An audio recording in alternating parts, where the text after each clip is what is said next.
This is World Insight with me, Tian Wei. It's been over 4 decades of ups and downs between China and the United States, but Cold War is not desirable between the world's 2 largest economies. During difficult times, relations do take a breather. There are times diplomats hold talks, other times they use the universal language of music. Ambassador Nicholas Platt helped bring an American orchestra to China for the very first time in 1973. It was a time before China and the U.S. officially normalized the relations. They overcame many obstacles to make it happen. When the legendary conductor Eugene Ormandy raised his baton in front of the Chinese audiences, the power of music crossed the boundaries and differences. Earlier, the Philadelphia Orchestra returned to China for its 12th tour. I caught up with Ambassador Platt, who is now in his late 80s. We took a trip down the memory lane. 1973, you were instrumental in making sure the first ever performance of the Philadelphia Symphony Orchestra to China. You were young at the time. 36 years old.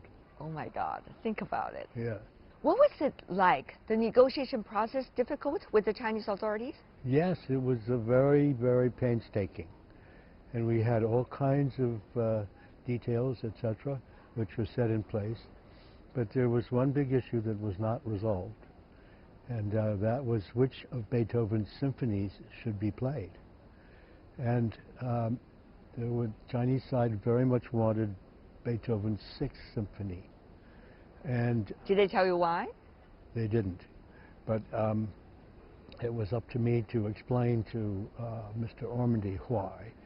In any case, he said, I don't like that symphony and I'm not going to play it. And as an artist, that was very determined. And I said to him, Maestro, you know, the authorities in China have given us a strong request from the very top to play Beethoven's 6th. He said, you know I hate that symphony. And I said, well, let me try and explain to you why it is that the Chinese love the Pastoral Symphony. First of all, the Chinese love program music. In other words, music that's about things, places, scenery, etc., etc. And Beethoven's 6th is one of the great pieces of program music. It's all about life in the countryside. And here you have the Chinese Communist Party coming to power on the back, and that sounds to them like the revolution.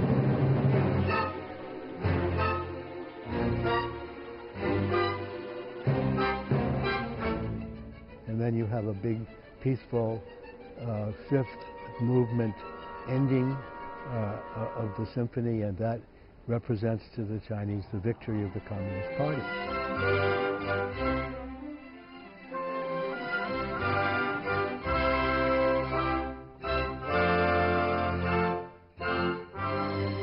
Ormandy looked at me and he said, okay, well, when in Rome, I should do as the Romans wish. But you have to get me the scores. So I got 70 scores from Shanghai and 50 scores from Beijing. They were all marked up differently, but the orchestra knew the symphony cold, and they also knew to watch the maestro, and he played it. They played it very beautifully. At the end of the day, did the maestro also enjoy that trip?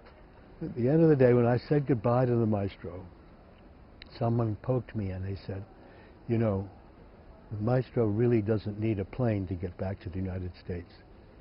He could literally fly back. He could just fly back. Feeling very much elevated Yes. throughout the process. Yes. Did you still remember, what was it like that this initiative to bring Philadelphia Symphony Orchestra to China was brought up?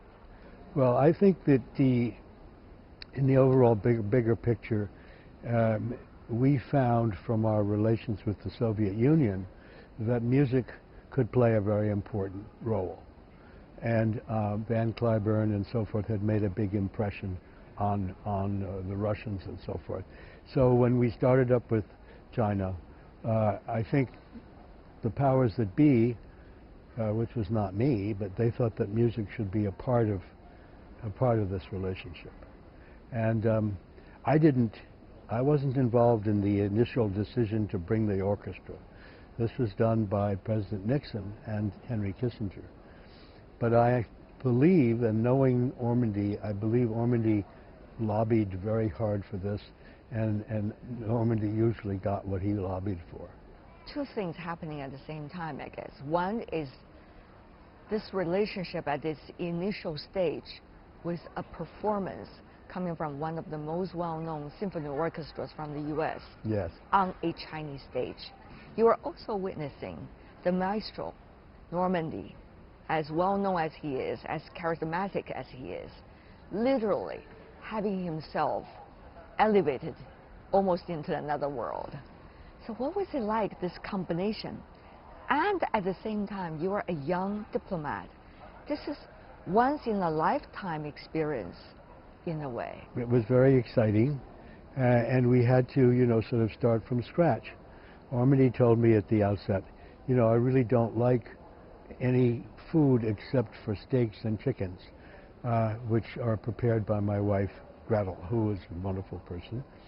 And so I don't think I'm going to come to any dinners. And I said, Maestro, look, if you don't have to eat what you don't want to eat, but you have to realize that all social life in China takes place around the dining room table. If you don't want to meet any Chinese, don't eat Chinese, don't come to dinner. But if you do come, then you'll meet people. And of course he came, and of course he loved the food, and he ate it very enthusiastically. Did he eventually react to you? I mean, after this relatively difficult, challenging, but certainly rewarding trip, did he say anything to you?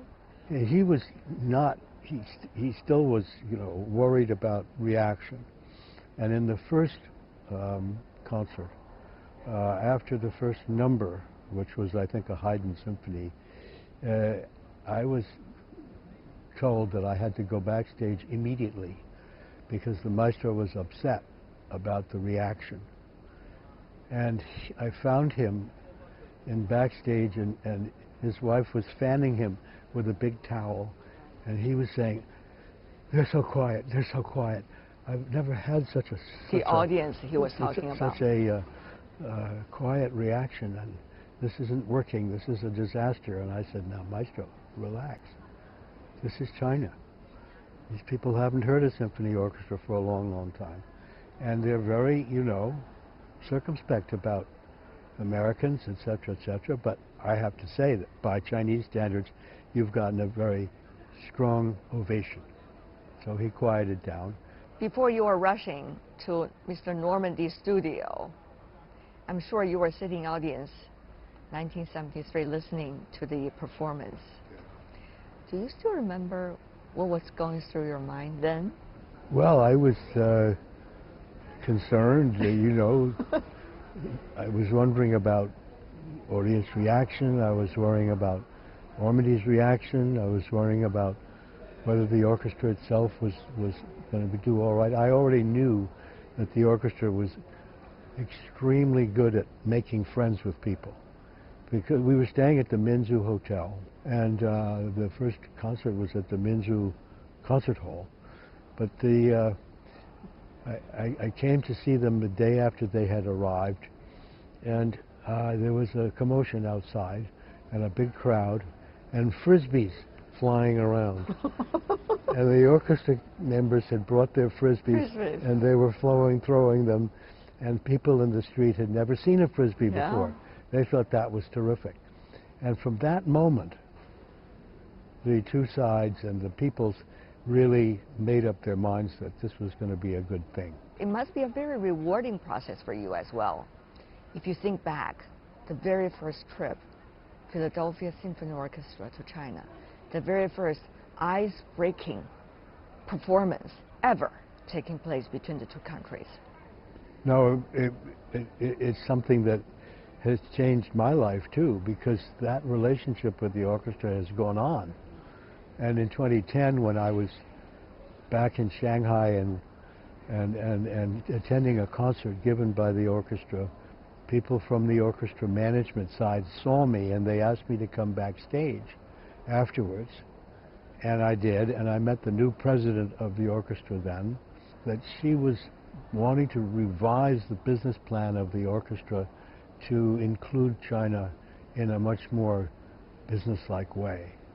Could I help her with that? And I said, sure. And so I've been doing that more and more intensively ever since. We developed over time was one that took into account the new realities in China. Yes. First of all, urbanization. There were now maybe almost 100 new concert halls in China. As each city was developing, they had to have a concert hall. Concert halls were all built, but the question was, you know, now what do we do?